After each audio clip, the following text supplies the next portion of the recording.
as you can imagine, because the drug therapies have been very disappointing.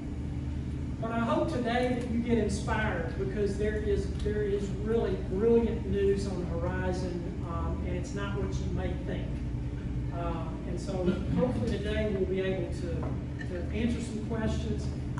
How many people in this room have been affected by dementia, either friends, family, or loved ones? Yeah, about 70%. I thought it'd be higher than that, actually, because almost everybody I see tells me a horror story. Rhonda, my wife, raise your hand, Rhonda, and Lindsay, my daughter, are responsible for lunch, and they're really, both of them, creative influences for me in what I do now. We've all had personal experiences with this disease. I was the last child of older parents who were older when they had, so I had one grandparent that I actually knew as a child, and by age 6 I was told Grandma Lottie had dementia, and I didn't really, of course, as a 6-year-old, she can't remember where she is, and it was the most bizarre thing for a 6-year-old to hear that. Over a period of the next 8 years, I watched her gradually deteriorate, lose weight, become, had multiple bed sores, multiple infections. She died when I was in junior high school, and that was my early experience with dementia. Most of my experience as a doctor later on would be the exact same. It was like I was seeing Lottie all over again. And when Ron and I married, her grandmother, her maternal grandmother, was in earlier stages of dementia, and I watched her over a period of the next 10 years deteriorate. And so not only has this been a big chunk of my medical career, it's personal. So my venture into lifestyle medicine in the last 10 years, I always had a feeling that there was going to be some great news in this, and I really believe there is. Any of you who may have seen me talk about this is sort of a similar slideshow that I gave last year at Three Circle about a year ago. And you may remember I was hinting at a study that I'd heard Dr. Ornish speak several times about, a study that he began in 2019. And I could tell he was excited about what was happening in this study, but it hadn't been published yet. It hasn't. So we're going to get into that one. So I want to give a shout out to my friends at Shepherd's Place and one of their best volunteers, my wife and I. She knows more than I do, but it's at Fairhope United Methodist. It is such a great place. It is the only Alzheimer's or dementia memory care daycare in this area. We have people coming from Gulf Shores, Mobile. So it's just a wonderful place where from 9 to 1, 4 days a week, we have activities, we have music, we have all these things, and I tell you, over the last year of volunteering there, I feel like I've gotten more out of it than anything. I went there because I felt like I really was supposed to, or I needed to, and I've stayed there because I look forward to it, and the relationships that you develop with other volunteers, but maybe even more so, the patients that you get to know and love. It's truly rewarding. So I definitely want to give a shout out again. If you have any desires, or if you have a relative that you think might benefit from it, please get in touch with us. What we do there with music, games, puzzles, history, storytelling, dancing, social interactions, art, it's just a lot of fun. And that is really important, especially in the latter stages of dementia, to keep people stimulated in a community environment. There's so much disease really in our culture with isolation, and patients with dementia feel it more than anybody. And this is a thing that I think is important to know, and you've probably all heard of the impending epidemic of dementia. Right now there's 50 million worldwide cases in the next 25 years. That's estimated to triple. The money spent on this is staggering. And the last time I looked, it was listed as the 6th most common cause of death. But I'm here to tell you, I've done a lot of work as part of part one of the other hat that I've worn over the years is as a medical expert, where I'm kind of evaluating the care in civil litigation issues, determine whether or not, the patient got proper care. And in doing this, hundreds, if not thousands of cases I've looked at, I look at the death certificate. And at least half of these people who have terminal dementia doesn't even show up on the death certificate. It's like pneumonia, urinary tract infection, sepsis. And I'm like, where's dementia? So I think it is grossly underreported as a disease, and I think we need to be aware of that. I won't get into this too much, except to say you probably think Alzheimer's is the main cause of dementia. And it probably is, but I'll tell you, almost every case of dementia I've ever seen has type 2 diabetes, heart disease, vascular disease. It's really a disease of the body. It's not just an isolated thing. I think a lot of these dementias are called Alzheimer's, and there's also vascular components to it too. Less common, Lewy body, you may be familiar with the Robin Williams disease, as it's kind of become known. It's another form of dementia. It is different. It tends to have more Parkinson's-like findings, behavioral issues as the frontotemporal. We won't get into that. That's for another talk. But here's just a breakdown of the pathology and what these diseases typically look like. There's a lot of overlap in this. And I think the one thing that all these dementias share in common that it's good to think about this is the loss of freedom. Chronic disease is bad enough and causes a lot of suffering. But of all the chronic diseases, this is the one that causes the most loss of freedom. Intuitively, we know this. People lose the ability to balance a checkbook. People lose the ability to do things they've been doing all their life. Then it progresses to where they lose the ability to walk, to drive a car, to toilet themselves. It goes downhill. Eating is usually the last thing that's lost, where they need assistance with eating. But all of these dementias share that in common, is a loss of freedom. Then this chart kind of lists how you know where you are with this, and I won't go into this too much because it steers me a little bit when I lose something. I go, am I the MCI? But healthy aging is actually, you do forget things from time to time. As you get older, it does tend to get a little more. I say this all the time.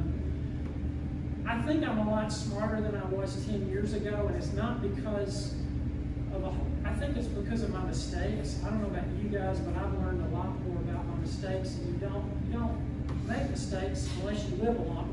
The older you get, one thing for sure, it's directly proportional to the number of mistakes you make. And I think our wisdom goes up, maybe our recollection of a name here and there, and those kinds of things go down. But it's not anything to get terribly worried about until you start losing things often, you start forgetting important events, you have trouble carrying on a conversation, and other things down the list. I won't spend 10 seconds on this chart. These are the drugs, these are the side effects. If you have a relative on these, I wouldn't say stop it necessarily unless they're having problems with it, but these drugs have been grossly disappointing to me. Donazepam, Paracet, the first one that came out in the 90s. Most doctors put patients on these because we haven't really had anything else to tell anybody, so we kind of use it as a default. They tend to be levelers. They can slow the progress, so it's not all horrible news with these, but for the large part, they did greatly disappoint. Really quick.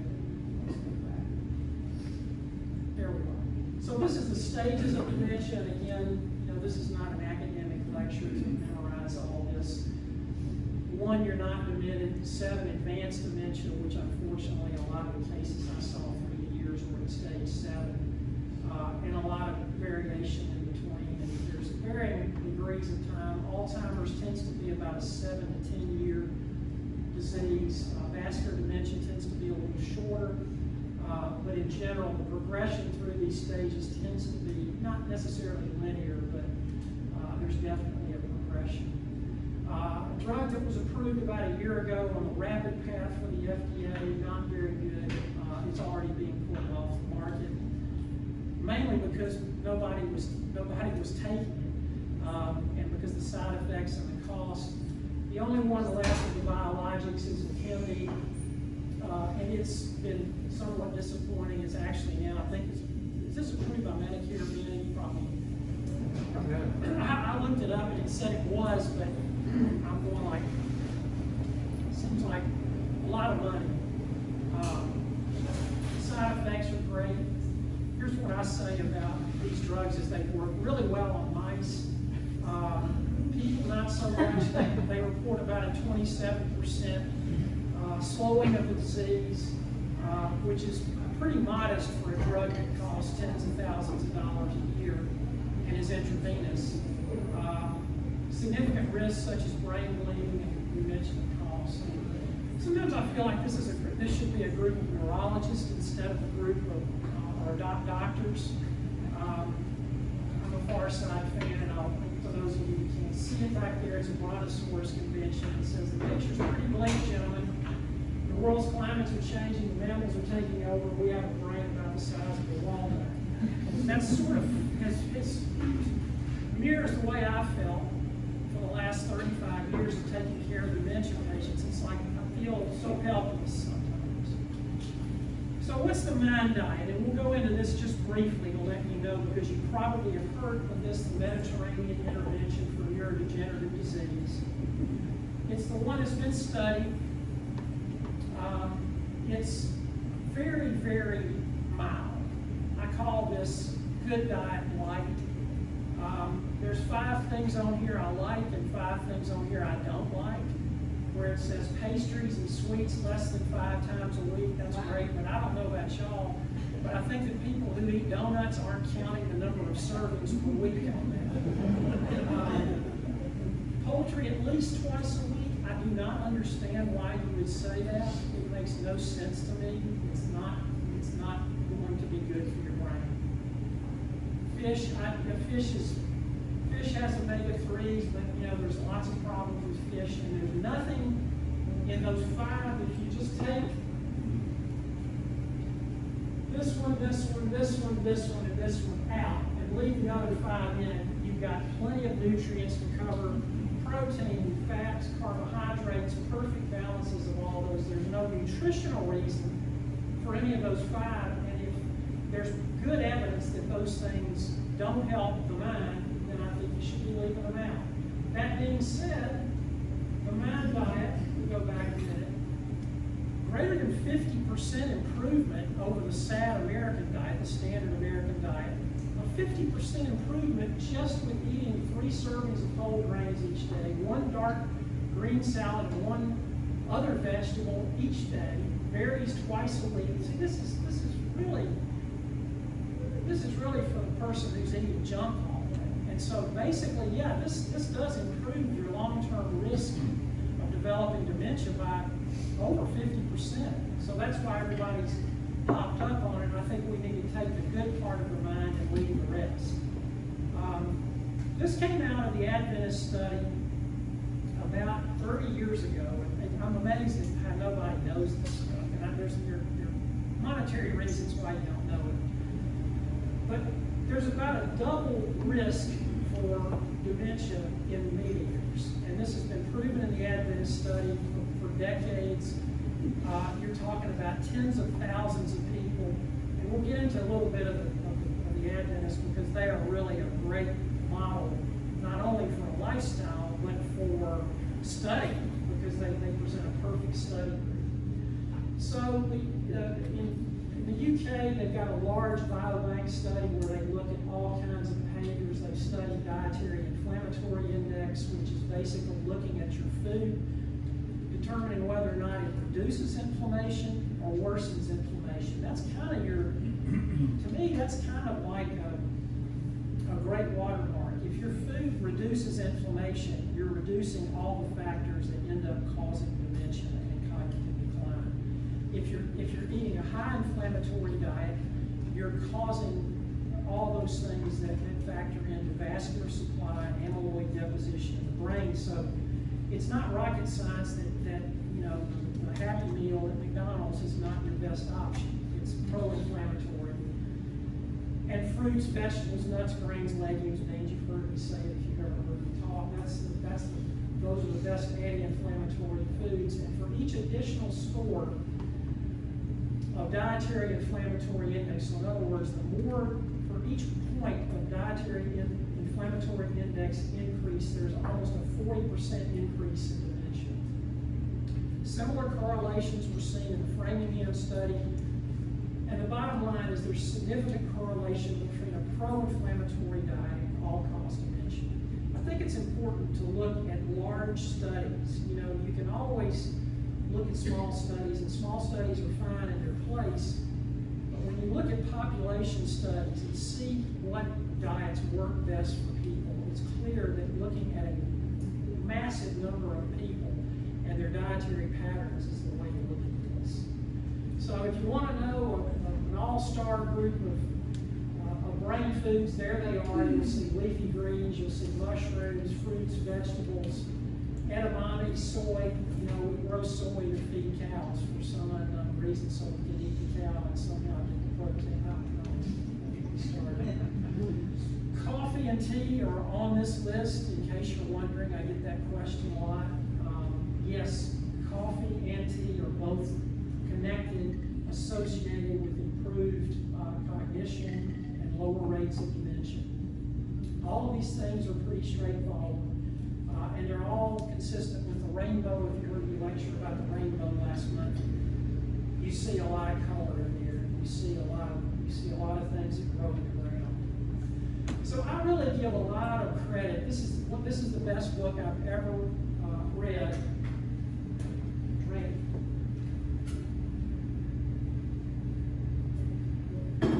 Called The Alzheimer's Solution.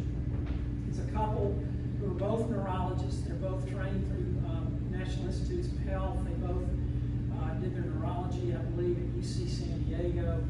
And they showed up at Loma Linda a couple of decades ago as a couple of young neurologists ready to sort of tackle the world. And what they found early on is they could clearly link the patients they were seeing with lifestyle. If you know anything, I've never been, I want to go to Loma Linda, California and see just a little bit of background. For those of you who've heard me talk about blue zones are the one place on the planet, or places on the planet where people live the longest and they live the healthiest. There's 5 of them that the original blue zones author, Dan Buettner, described. Only one in the United States. It's surprising that there was actually one in the United States, but it was Loma Linda, California, which is the highest concentration of Seventh-day Adventists. And a lot of it has to do with their lifestyle. They don't drink, they move a lot, they serve, they have higher purpose, and they eat a mostly vegetarian diet. But the great thing about the Adventists are that some of them cheat with this. There's a lot of cheating going on. And that makes, they've done us, the scientists, a big favor with that, because they've stratified themselves by diet as the only variable in the factor of their lifestyles. And this has been known for, gosh, decades. I think the first Adventist study began gathering data in the 1950s.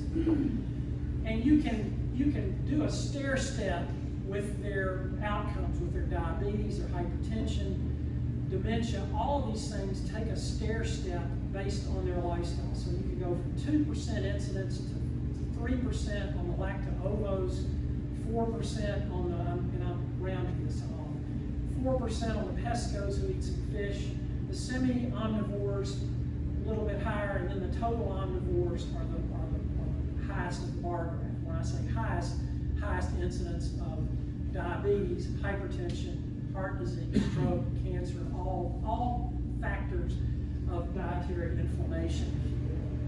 And then this book is fabulous because half of it's one. Aisha, on your right, is also a professional chef. So there's recipes in this book that are really, really good, and they focus their attention on brain health.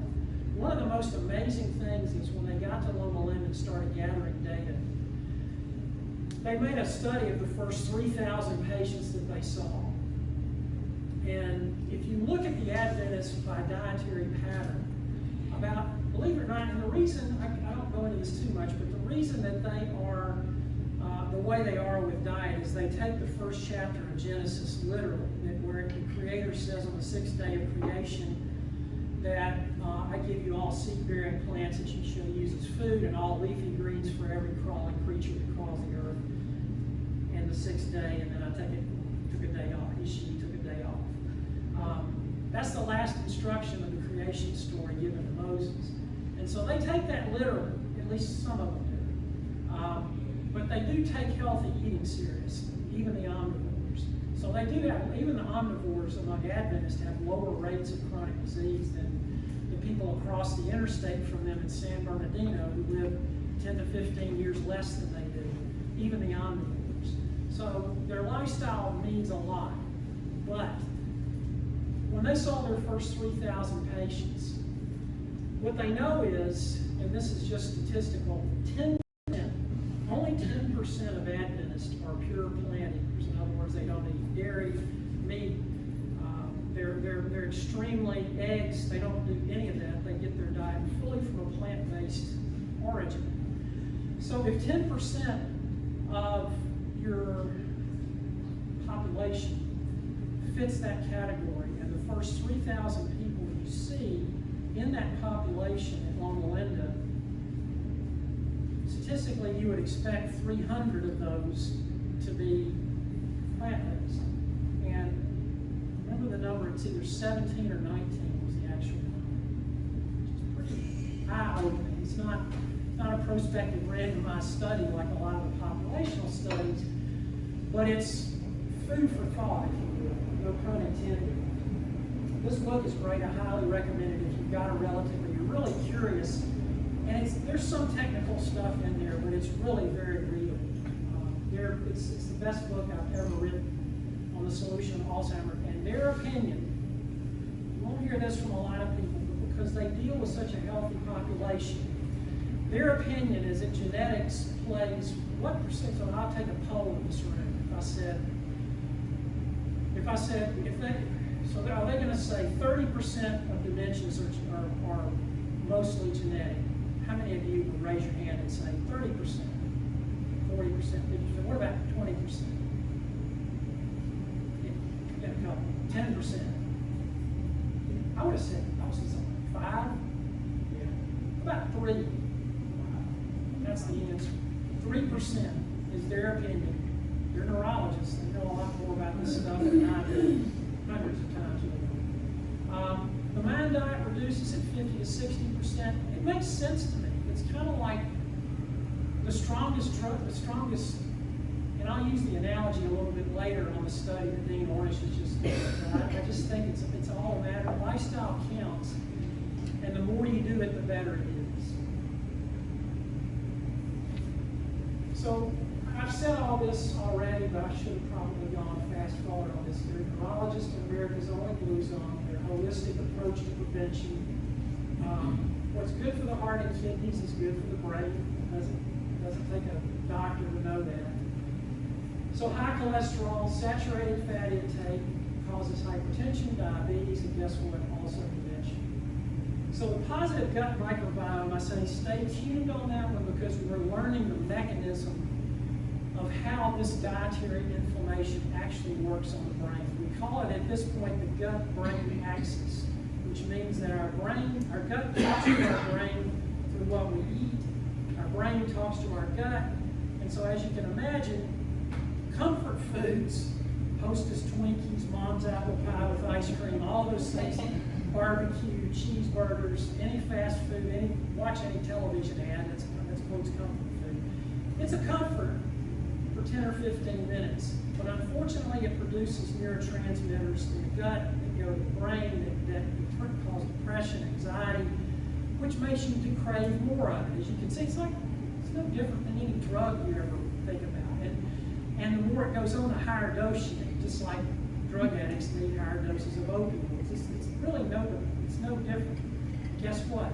There's also a positive gut-brain axis that the more healthy foods you eat, the brain neurotransmitters of serotonin, dopamine go up 50 feeds positive, so you get this positive feedback going. So we can either create a positive feedback loop or a negative. So stay tuned. We're going to have much more specifics about this, and hopefully the lecture I give on this a year from now, I'm going to change this slide up and give you studies to show you the exact bacteria, the trillions of bacteria in your gut, which of the bad actors are producing this stuff. We'll get more into the science as the science goes forward.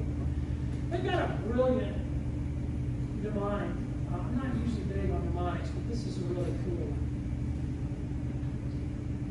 one. Neuro, N-E-U-R-O, stands for nutrition, exercise, unwind, restore, and optimize. We've already talked about nutrition: fruits, vegetables, nuts, grains, seeds, legumes, beans, coffee and tea without a whole lot in it, unless it's good stuff. And so the book has a lot of recipes in it, and you can search this. There's all kinds of really, really tasty foods that support your brain. Exercise, definitely, there's a definite link between the sedentary lifestyle and dementia. The more you move, the better. They recommend resistance training, and I do too. I mean, I think as we get older, we lose muscle mass. I'm a big believer in at least a couple of times a week doing exercises, whether they be with bands or with actual weights. And they're big believers, and we use it not forgetting the lower body too, because those are bigger muscles, and that creates a more positive neuro response. But definitely, moderate exercise, even 20 to 30 minutes of walking every day. First thing, they've got several pages in the book about waking up and just going out for a 10-minute walk in the morning, how beneficial something little like that benefits the brain. Unwinding, and that can be anything from any stress reduction thing you can think of. So I think I've got some of these things. So the unwinding part is basically, it could be sleep.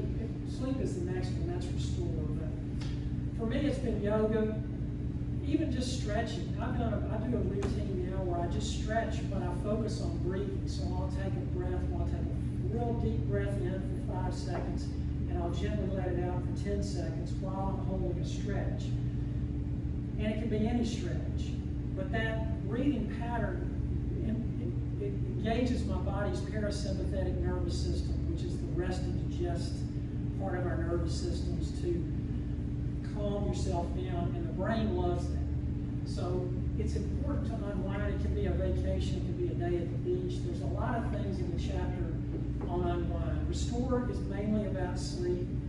Clearly, short duration sleep is clearly not good for the brain. They liken the brain, I love their analogy of thinking of sleep as the body's garbage disposal system. In other words, sleep is a way we restore our brains of all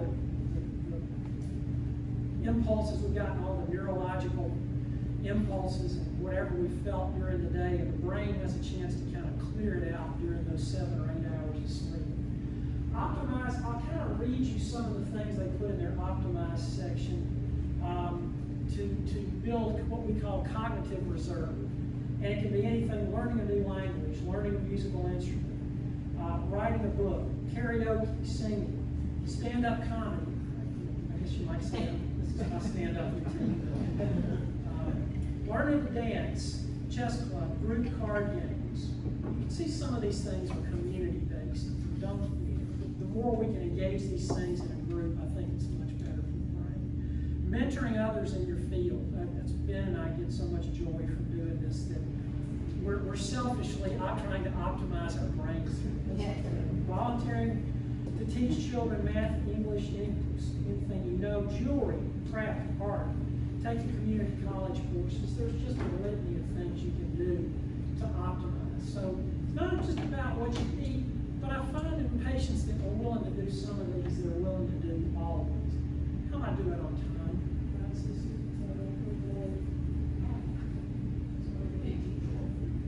12:45. Brilliant. We have plenty of time for questions.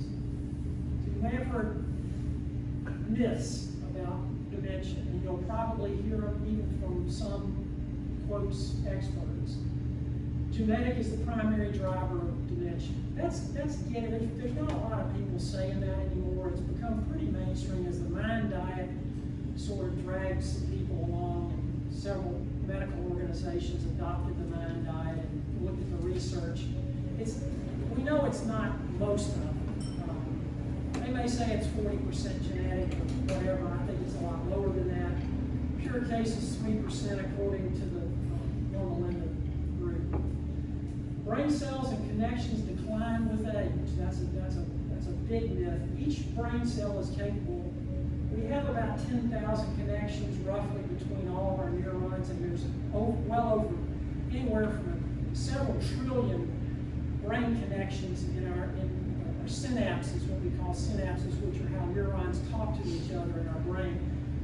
There's unlimited potential in this organ that we probably tap a small amount of. Not probably, definitely. These connections can increase with age by doing the neuroplan. So a lot of it comes down to just doing this, Nike says.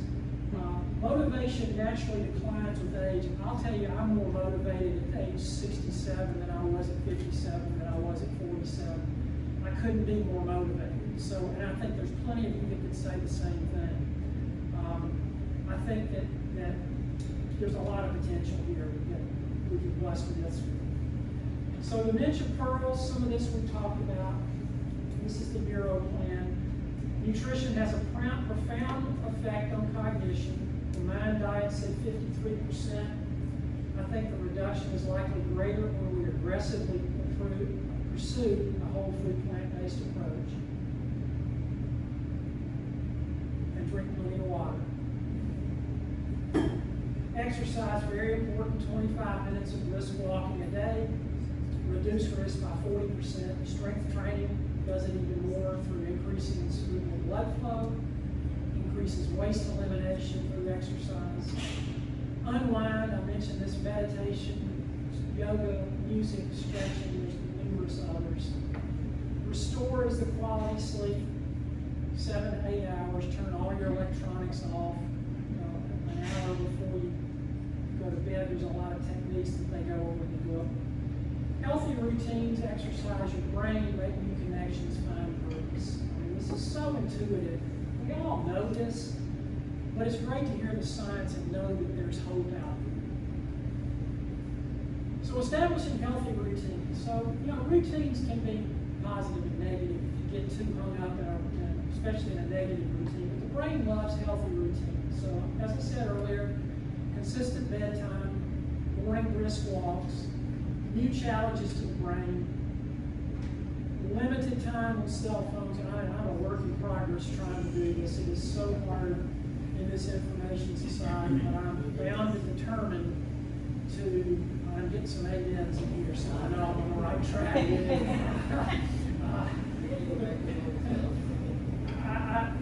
It's that fear of missing out. We're all afraid we're going to miss out on something, and the truth is we're not missing out on that. Look, that's my stand-up routine for the day. Look at the news once a day just so you're not walking around in a fog, but that's enough. We don't need it. It says the same thing every day. Every latest study now is computerized. So how do you break that? And maybe that was too quick of a question. No, that's sure. How do we, if that's the world that we're headed towards, and all these great things are happening with technology, how do we manage that little lane or big lane? So if you didn't hear that, we're taping this, by the way. So how do you manage that? How do you manage that on a daily basis of getting away from electronics? And what I would say is, like everything else, have a discipline.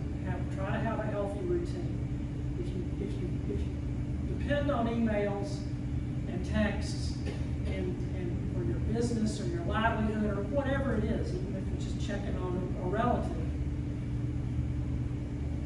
parse that out in dosages. So take 30 minutes, do what you got to do, turn the thing off for 2 or 3 hours, and you're going to find yourself craving it. it's an addiction. They built these devices to hook you in. So build it, be smart about it, and try to go, okay, if I'm gonna do it 2 or 3 times a day, and there's a certain time of day, I turn it off. And then if you're brave enough, that day of rest that the book of Genesis talks about, having a day where the thing is completely off for an entire day. People look at me kind of like, what are you talking about? But really, it won't destroy you, and I think it'll open up new worlds. And I'm talking to myself. I'm not believe, I have struggled with this. Rhonda knows. Rhonda is my sage. She cannot stand this stuff. There's a happy medium in between the two of us, I think, somewhere where we're spending maybe an hour a day doing what we have to do, ordering what we have to order, checking what we have to check, twice a day, 3 times a day, whatever it is, for 20 minutes, and then leaving it in a drawer. It's hard, and I backslide all the time. I'm the first to tell you, I'm a recovering person. So what I mean is everything that we're engaged with is via that type of device, whether it be read out, maybe it's not social media, but then it's learning. I'm gonna read it, it's on the device. That's right. Everything, so learning is on the device, and so I get it. It's a wonderful tool. I owe electronics to do these PowerPoints. If I wasn't on that and reading and computer, I wouldn't find out about this. Right. So actually, I think maybe using a Kindle or a laptop where you're not getting, the phones hook you in with the messages. You can, whether you can turn those. Yeah. So it's a great tool. I'm not thinking the tool itself is not bad, but our addiction to it and our constant looking at it is causing us stress. And that's leading to some of these negative behaviors. It may, and you may not even be aware of it. Most people who have this sort of, and we're all kind of somewhat addicted to it. My wife's not. She's the outlier, and I spend every day trying to be more like her when I grow up. And I fail at it routinely. I'm blaming on the young folks. But again, here's the thing. The young folks have created a technology that our lives can be so much better. It's like any other tool. It can be great. It helps us communicate with each other better. It helps us. There's so many good things to it. So don't throw out the baby with the bathwater. Is what I would say. Try to find a balance that works for you. If you're addicted to it like me, I've tried this a few times and I haven't done real well at it, but turn the damn thing off and put it in a drawer for 3 hours. And this talk has given me the impetus to do that. I'm learning from you guys. We got that on tape too. We got I'm in trouble. So again, find purpose, helping others. You know what? My phone, when I'm at Shepherd's Place for 4 hours, I can tell you my phone's off. I don't think about it. That's a great lesson right there. I'm engaged with my friends, people that I love dearly, and that share music with me and dance. And these folks most of them have dementia or a similar diagnosis. And they teach me that life can be incredibly joyful, even when they can't find them. You know what? They know the words to the songs. That's the great thing about music, is that there's parts of our brain that remember. So somebody that can't answer a simple question can get up there and they start singing. One of our residents there singing Old Man River, who does it as well as anybody I've ever heard in Memphis at James Hyder, who was the greatest singer of that song ever. And it just gives me chills even talking about him. There's so many examples like that. But the example is that my phone's off, I don't think about it, so maybe I need to do it every day or something like that. Faith is important, and I do believe, and Dan Buechner showed this in the Blue Zones, that people who live in Blue Zones who are regular attenders of a service have a 4 to 14 year increased life expectancy. There may be a little bit of bias in that, because if you're able to get out and go to a service, you're sort of, it's a statistical aberration, because is it, you know, what's the chicken and what's the egg here? But I do believe that being in a community of people and finding purpose is really important. I have a personal feeling about that if it's a church that badmouths other churches or badmouths other faiths, I think that probably destroys any benefit of it. So if there's a community service, and if it lifts your heart up to help other people and not judge other people, then I think it's got a great potential as a dementia relieving medication. Don't forget the six senses. You know, we always made sure that patients in the nursing home had regular vision, hearing, even smell, you know, and that's a great excuse to start using a lot of spicy herbs and seasonings if you have trouble smelling things. They're not only anti-inflammatory foods, but they make food, they're great substitutes for the butter, egg, and cheese and grease that we all grew up on, and that I ate until 10 or 15 years ago. Touch. There's no substitute for human touch. My God, did we not all learn this in 2020? And even to this day, you don't know how valuable something is until you lose it. And you never know what you got till it's gone, as Joni Mitchell sang. We know now the value of human touch. Intuition. I just think taking care of the body temple. You start feeding your body healthy foods. It's hard for me to explain this, but I have a better sixth sense about things. It's almost like my brain, I'm opening up new pathways in my brain to sense things in a way that defies the doctor left brain thing. It's hard for me to really explain that very much. Here's one that I have just recently come upon is the association of vaccines with reduced dementia risk. Now, you won't see COVID up there yet, and I don't know why. It's probably because we've only been given the shot for 3 or 4 years, and we don't really know. I can tell you this, though. I've seen so many cases, especially as a medical reviewer, of folks who had early dementia and got COVID, and maybe didn't even get a pulmonary component of this, and within a year or two, they were dead. And they went rapidly downhill mentally. You know, we hear about younger people talking about brain fog. There's no doubt in my mind that there is a cognitive link between long COVID, what's called long COVID in younger people and older people. There's a 3-fold increase in pressure sores, bed sores, whatever familiar term you're used to that. We call them pressure injuries now. Decubitus ulcers is another term. There's a 3-fold increase in dementia patients who get COVID. So I know the COVID vaccine saved many thousands of these folks' lives. Whether or not it improved their cognition or not, I don't know at this point. It's a complete unknown. I've taken the booster every time it's come up.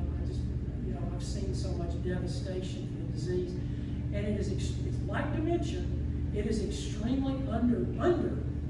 You may have heard, oh, it's overreported. The doctors and everybody's trying to make money on this. Maybe a millimeter of truth in that in the beginning. But I can tell you of, say, 100 cases I've reviewed in the last 3 years, where maybe 50 of them I could attribute to COVID. Clearly, this person took a downhill course and died a year later, and of course people forgot that they had COVID. But they went from early dementia to advanced dementia in a year. And they had pressure injuries, falls, fractures. The only variable in that was COVID, and it did not appear on the death certificate. So I call that underreported.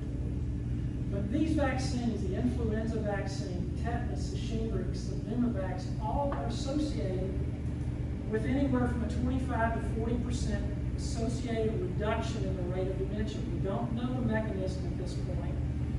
Is it an association? Is that healthier people tend to get vaccinated? I don't know. The researchers I've read don't think so. They think that it's some immune response that Every time you challenge your your system in a positive way, and you build up immunity, that it helps the brain.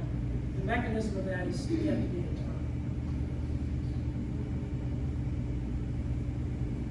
Reason for hope. Dementia is not an inevitable consequence of genetics and aging. Look to the blue zones on healthy aging. You'll see dementia rates in the blue, 5 blue zones around the world are very, very low. Look close to home. I talked about having a blue zone in Fairhope where we've got a group of folks looking into that. It's a process. We're hoping within the next year or two. I don't know.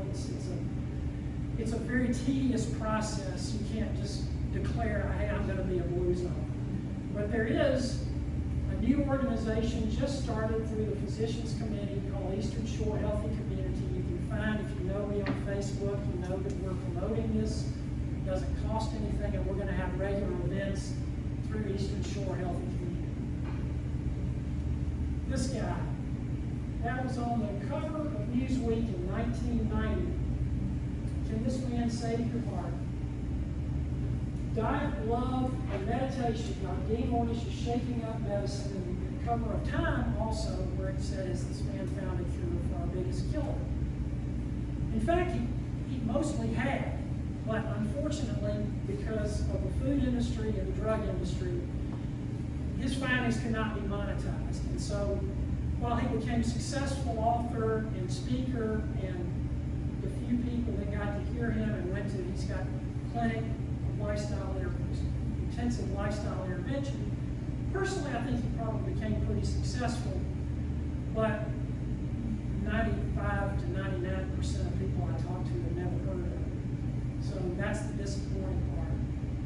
So I alluded to this study, and this is where we're going to finish up. Where are we on time? 1 o'clock. Awesome. So I mentioned this study. We've been hearing about it for a couple of years. This started in 2019. He was convinced that the same intervention that worked on showing his patients had reversed coronary artery disease through nuclear imaging, that would be good for the brain. Now, taking that to patients with early Alzheimer's and showing the same thing, you kind of go, God, that seems like a very courageous thing to do. So, this study was just published in June. It got a little bit of publicity, not much. How many of you have heard about this?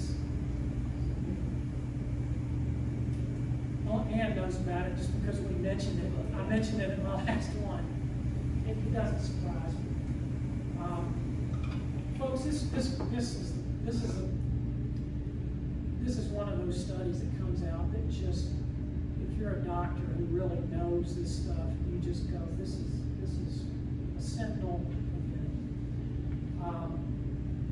40% of his patients showed cognitive improvement who had a diagnosis of early Alzheimer's. They showed improvement in their markers, their biological markers, their levels of cognitive performance on cognitive testing. And this is in 20 weeks, okay? This isn't a long-term study. Now his program not only involved a whole foods plant-based diet, but I believe it was 30 minutes of walking, an hour of meditation. It was 30 of one or an hour of the other. I can't remember which exactly. But community support and group support. So in his original design for the study, everybody was going to meet once a week, I think it was, and just share their struggles, share their stories. And, we know how valuable something like that is. Well, guess what? COVID hit. And so all of that piece of his 4 pillars, that one piece, was done by Zoom during this entire study. So you wonder if that may have even tempered the results even more. But even with that, 40% showed cognitive improvements, which no drug has ever done or come close to doing. The best drugs can do is mitigate the decline or make the decline less steep. 40% of the group showed no decline. And what he saw was the most compliant of these patients showed the biggest change. And so I'm going to use kind of an analogy of a drug we may be familiar with, but whatever drug you want to choose. just pretend like Dr. Ornish came up with a pill. And then he came up with a 10 milligram, 20 milligram, 40 milligram, 80 milligram drug. So I would look at the 10 milligram drug as the person who gave up meat once a week. I would look at the 20 milligram dose as maybe the mind diet. I look at the 40 milligram dose as doing almost all these things and cheating once or twice or having a cheat meal once a week. I would look at the 80 milligram dose as somebody who was all in. And he had some people that were all in. See, it's kind of like a dosage. The great thing about it, what are the side effect differences and what are the costs between the 10 and the 80? You could argue the 80 milligrams cheaper than the 10 milligram, right? If you looked at meat prices and dairy prices and processed food prices. Side effects.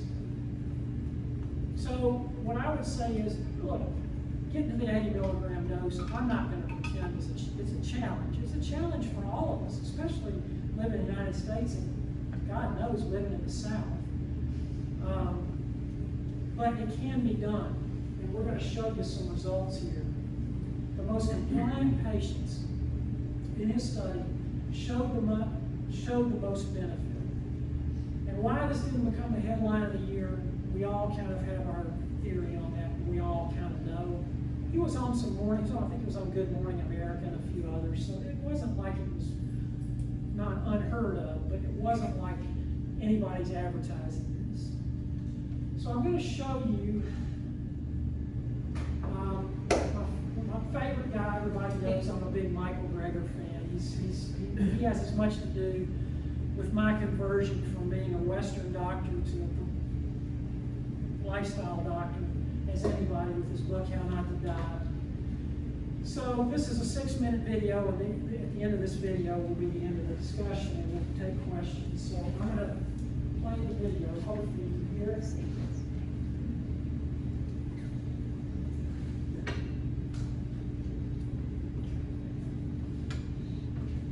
This is at nutritionfacts.org, by the way, which is a free website. On Friday, I released a video profiling Dr. Dean Ornish's landmark new study in the leading peer-reviewed Alzheimer's translational research journal, a randomized controlled trial showing that a plant-based diet and lifestyle program may significantly improve cognition and function after 20 weeks in many patients with early-stage Alzheimer's disease. About 70% remained stable or actually improved in the plant-based intervention group, whereas in the control group, about 70% got worse, and not a single person got better. But no matter how significant the results, the dry statistics just don't convey the human impact. Many patients who experienced improvement reported regaining cognition and function they had lost, but how does that actually translate into real life?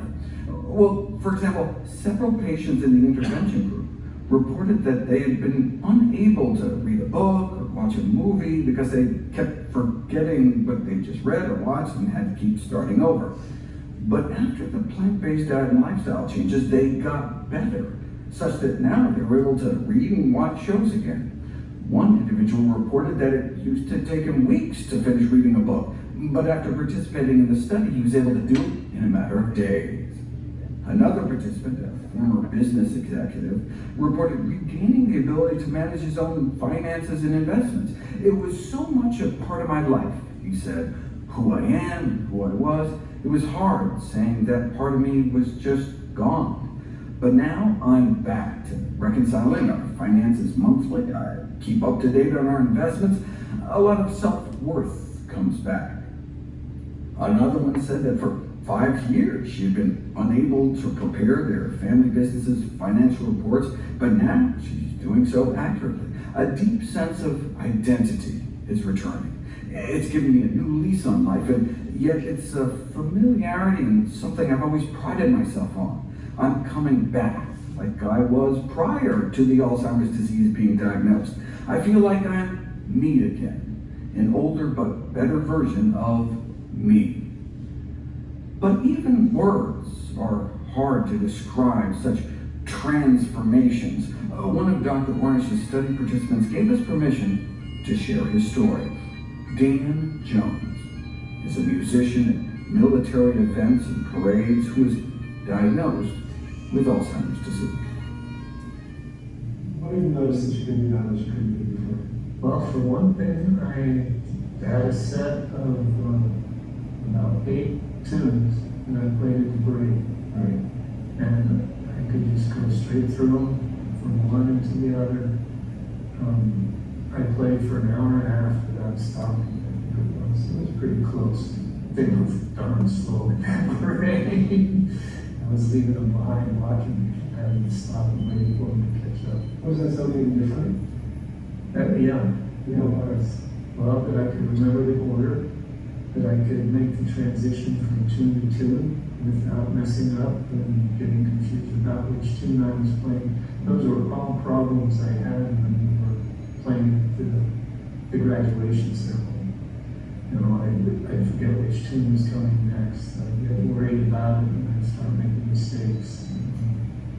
And this just went like clockwork. A lot of that had to do with practice, but the tunes we played before, I played hundreds of times, and I was messing up.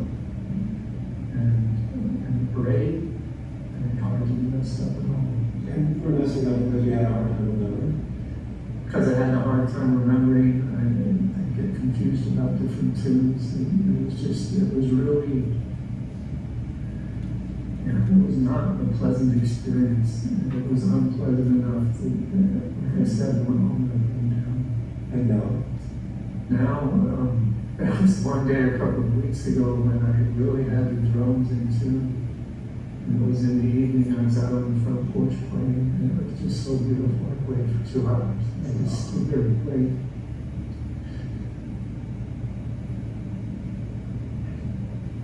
What are you feeling now? Joy? Just happy. You know, when I was saying because I'm crying because I'm happy, I'm crying because I'm happy. It was so nice to be. Did that make you feel better about yourself too? It did. In what way? I just felt like I could do something. Like I had the worth again, so to speak. Something that was important to me was giving back. Here's what the head of Harvard's Brain Center at Mass General had to say. Big Pharma has invested billions in the effort to find medications to treat the disease, but only 2 Alzheimer's drugs have been approved in the last 20 years, one of which has already just been pulled off the market, and the other is minimally effective, extremely expensive, and often has pesky side effects, such as brain swelling or bleeding into the brain. In contrast, the intensive lifestyle changes implemented in this study have been shown here to improve cognition and function at the cost of, like, buying broccoli, and the only side effects are positive ones.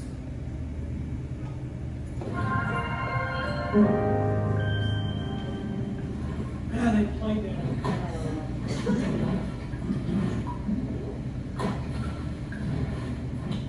Dr. Marsh.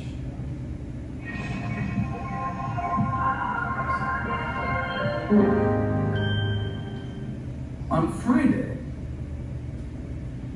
They played that at our ICM conference in DC last month. Dr. Warnish gave his presentation. There were 1,000 people in there. I think at least half of us had tears, probably. You know, the skeptics would say, as they did back 30 years ago, well, you only studied 50 people. And of course, these trials are very, very labor intense. And yeah, that's a valid point that this is not a huge number of people. However, I will remind you, when Dr. Warnish did this with heart disease 30 years ago, literally thousands of people since then have proven he was right about heart disease. I think we're going to find the exact same thing. Yes, larger studies, we need to see how long this infection will last. That gentleman had a diagnosis in the official diagnosis of Alzheimer's disease. It doesn't sound like it, does it? And anecdotal evidence is what it is. It's powerful, but it's, you know, it's not exactly science. But I think we need to take heart in the fact that clearly we have a trend here. And the more we can follow this trend, the better we're going to be. And it's really, in my view, having seen this stuff for 40 years, it's really our biggest hope. The monoclonal drugs, the ones that you see that are so expensive, they have been remarkable in some diseases. I've got a friend who has amyloidosis, and a cousin drug of this, daratumumab, has saved her life and has given her what we hope is close to a normal life expectancy. So that group of drugs is extremely promising in some diseases. It's extremely disappointing on the brain so far. Whether maybe that'll continue, I don't know. But clearly, just clearing out amyloid from the brain is not the whole answer. And this has the potential of being a big part of the answer for us. So with that, what time am I? Perfect. That's all, folks. So now questions.